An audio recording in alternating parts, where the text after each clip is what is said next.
Hey, welcome back, guys. So today on this video, we are talking about PracticePanther, and more specifically, I'm going to quickly answer a question I keep getting a lot on my other video, and that is, how do you import or upload your contacts into PracticePanther? So let's go ahead and talk about this. First off, guys, real quick video, not too many steps involved, so be sure to stick around to the end of the video. But why would you want to import your contacts into PracticePanther anyways? Well, that's pretty easy. If you're running a business, it's pretty common to switch over to a different software provider, and you want to be sure to bring your contacts with you. Whatever the case is, it's a pretty easy process. It's handled here in your PracticePanther dashboard. Check my video description. I'll try to leave the written instructions there as well. But I've already logged into my PracticePanther, and this is the home screen. Now here on the home screen, if you want to import your contact or your client list, here on the top blue bar, you're going to click on contacts. Once you do that, you're going to see all the contacts you have in PracticePanther. However, to import or upload your contacts, here on the top right, you're going to see this white button. It says import. It has like a little cloud. Okay, once you do that, you're going to see this page. So first you want to go ahead and assign these contacts either to you or one of your teammates.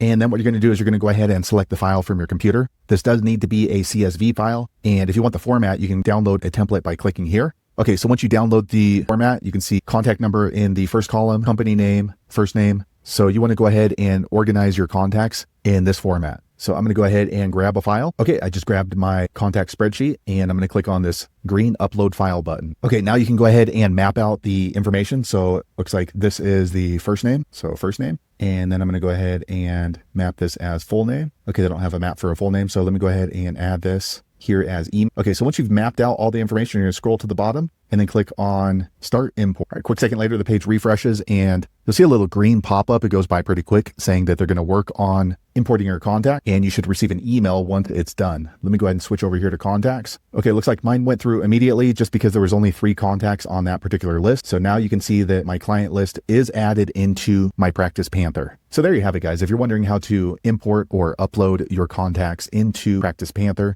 that's the easiest way I know how to do it. If you know an easier way, be sure to leave a comment below. Let the rest of us know how you did it. Hopefully you found that video useful. If so, click thumbs up or maybe consider subscribing to my channel, and I hope to see you on the next video. Thanks again for watching.